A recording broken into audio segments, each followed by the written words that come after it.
Good morning, students. Today we'll start accountancy part B, analysis of financial statements. इस financial statements of a company first chapter 1 part B next book है हमारी ये. इसमें first chapter that is financial statements of a company. इस open first page first chapter of this book. In first page see the meaning of financial statements. Financial statements are summarized. This is the meaning. Financial statements are summarized statements of accounting data which provides information about the profitability and financial position of a business concern. Means कि financial statements के अंदर एक summary हो जाती है जिसमें कि सारे अकाउंटिंग डेटा कलेक्ट हो जाता है regarding the profit of the firm, business company and financial positions of the business की फाइनेंशियल पोजीशन क्या है, उसकी प्रॉफिटेबिलिटी क्या लेवल क्या है, तो वो सब कुछ इसमें इंक्लूड हो जाता है. एक दिस इज समराइज फॉर्म. एक समराइज फॉर्म के अंदर हमारे पास पूरा डेटा आ जाता है. Now see as per the companies act the financial statements of a company generally consist of. इस फाइनेंशियल स्टेटमेंट्स के अंदर जनरली हम किस किस को मानते हैं, कौन कौन इंक्लूड होगा इसके अंदर. That number 1 is balance sheet. Balance sheet disclosing the financial position at the end of a financial year.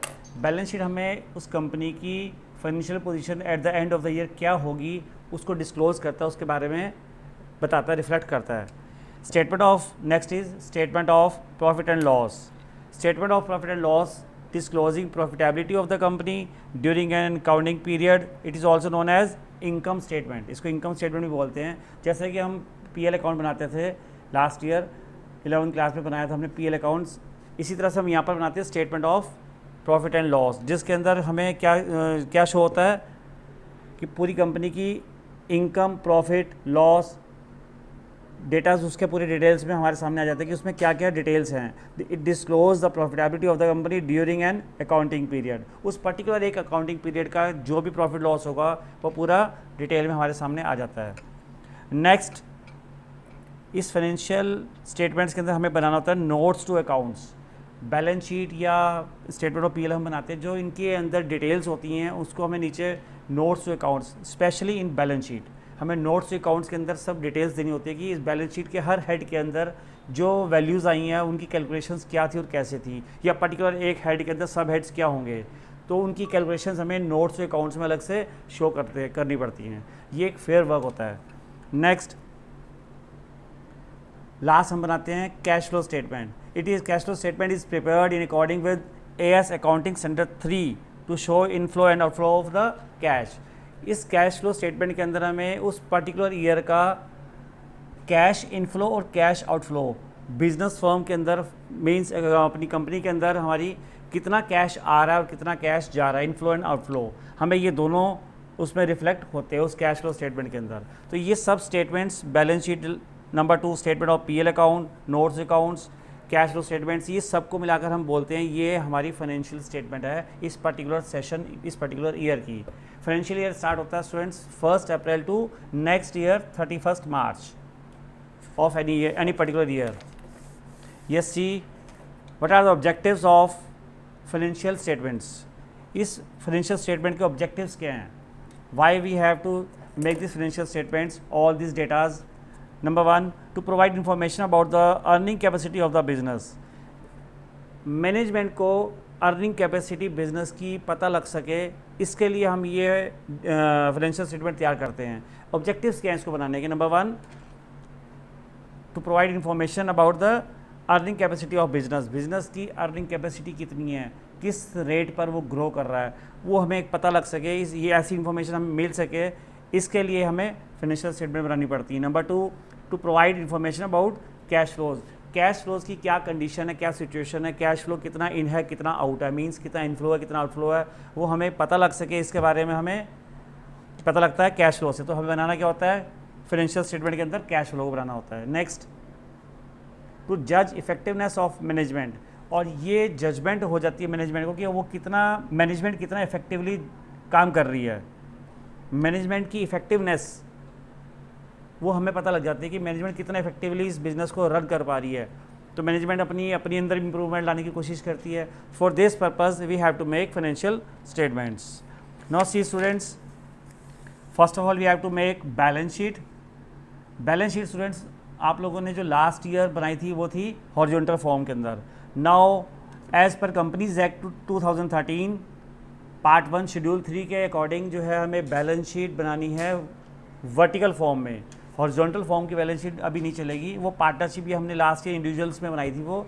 Now this year companies में हमें क्या बनानी होती है, vertical balance sheet.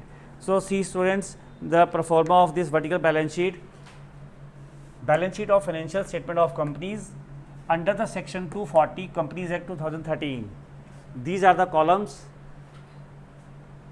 First column, this is particular, this is your first column, and this is your second column, note number. Third is figure current years, amount of related to current year, and this is amounts related to last year. ये 4 columns हमारे इस balance sheet vertical balance sheet में होंगे। In this column particulars, first of all take first, this is equity and liabilities. Equity and liabilities. Under this equity and liabilities, these are the headings. First heading is shareholders fund. पहला heading है हमारा shareholders fund. इस heading के अंदर share holders का जो भी fund होगा वो उस फंड के अंदर भी अलग अलग सब हेडिंग्स होते हैं जो हमें सारे काउंट करके ऐड करके लेने हैं। तो उस शेयर होल्डर फंड के अंदर जो सब हेडिंग्स है, shareholder fund is a heading and in its subheadings are number 1 share capital, company की कितनी शेयर कैपिटल है, this is share capital first subheading. Number 2 reserves and surplus of the company. Third one is money received against share warrants. ये company के according shareholder fund के अंदर, जैसे कि बेटा हम लास्ट ईयर हमने बनाया था तो हम बैलेंस शीट में सिंपल कैपिटल ले लेते हैं, एक पार्टिकुलर इंडिविजुअल की कैपिटल क्या है, या पार्टनरशिप फर्म में अभी लास्ट बुक में हमने देखा था फर्स्ट पार्ट में कि हम कैपिटल लेते हैं, capital of X Y Z या capital of A B C, हम पार्टनर्स कैपिटल लेते हैं, वो एक सिंपल फॉर्म में है। यहाँ पर कैपिटल एक पर्टिकुलर कैपिटल नहीं है, ये शेयर कैपिटल है, पूरी कंपनी की कैपिटल है ये, जिसके अंदर बहुत सारे शेयर होल्डर्स का फंड उसमें इन्वॉल्व है। तो that's why we can say we pronounce it as share capital.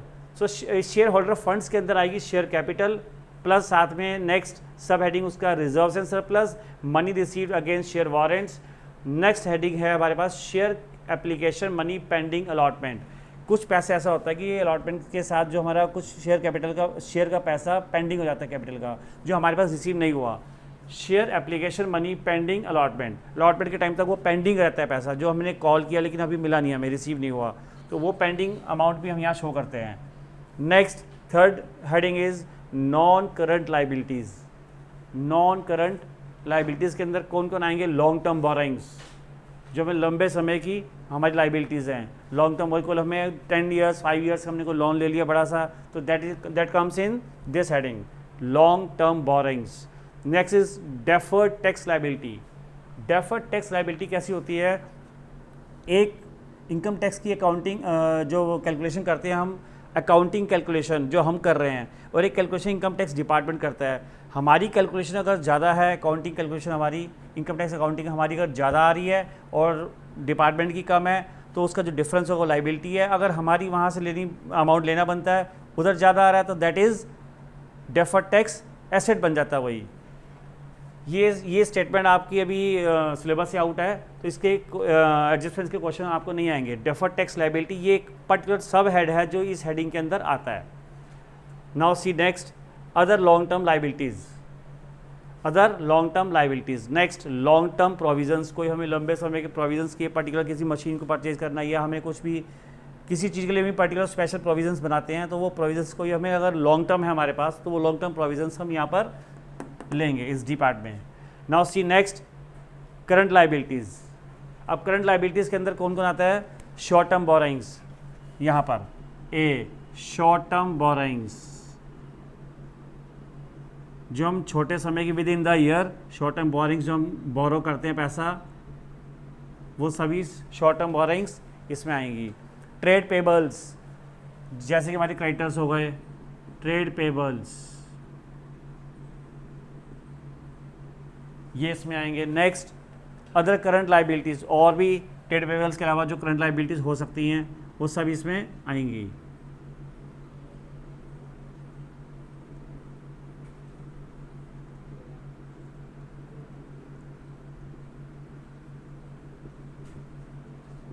And next in the D short term provisions, कोई छोटे समय के हमने प्रोविजंस मेंटेन किए हों अपने पास,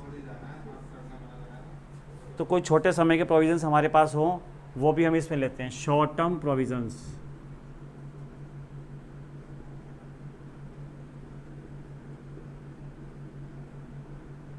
इन सब का टोटल यहाँ पर हमें लेते रहेंगे और इधर आएगा total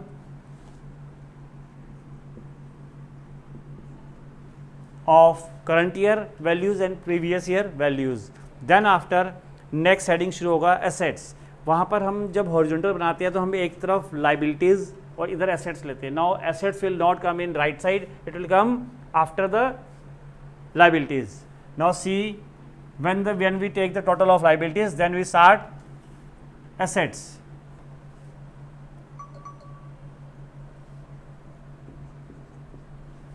In assets, first point, पहला हेडिंग है हमारा non current assets. In non current assets क्या क्या इंक्लूड होगा, आप उसके अंदर सब हेडिंग्स में जाएंगे। First, fixed assets, plant machinery, building, these are the fixed assets. Non current investment, जो लंबे समय की हमारी कोई इन्वेस्टमेंट्स हो, 5 to 10 years, may be more than 10।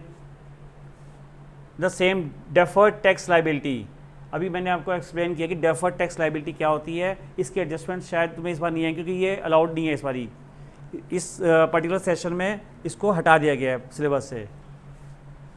Next, long term loans and advances, लंबे समय के कोई लोन्स हमने दे रखे हों, एडवांसेस किसी को दे रखी हों, वो हमारे यहाँ पर आएंगे। अदर नॉन करंट एसेट्स, और भी जो इनके अलावा भी और कोई हमारी कोई नॉन करंट एसेट्स होंगी जो अकॉर्डिंग टू क्वेश्चन में दे रखी होंगी, वो हम यहाँ पर इंक्लूड करेंगे। Next heading is current assets. Current assets में सब हेडिंग्स आएंगे अंदर। करंट इन्वेस्टमेंट, हमने पर्टिकुलर 1 ईयर की, विद इन 1 ईयर की कोई इन्वेस्टमेंट की हो, current investment. Then next, inventories, हमारी स्टॉक इन्वेंट्रीज कितनी है। जो भी हमारा बिजनेस में कंटिन्यूड स्टॉक होता है वो स्टॉक हमारी एसेट्स होती है। और एसेट्स में हमने देखा कि बैलेंस शीट में जब हम बनाते हैं, लास्ट ईयर बनाया था हमने, अभी भी बनाया पार्ट वे में, तो हमने उसमें स्टॉक को एसेट्स में लिया, लेकिन स्टॉक एसेट्स में किस हेड के अंदर आएगा, that comes in current assets. Next is trade receivables, जैसे BR रिसीवेबल्स, बिल्स रिसीवेबल्स, ये trade receivables. Cash and cash equivalents, cash इसी में आएगा सारा।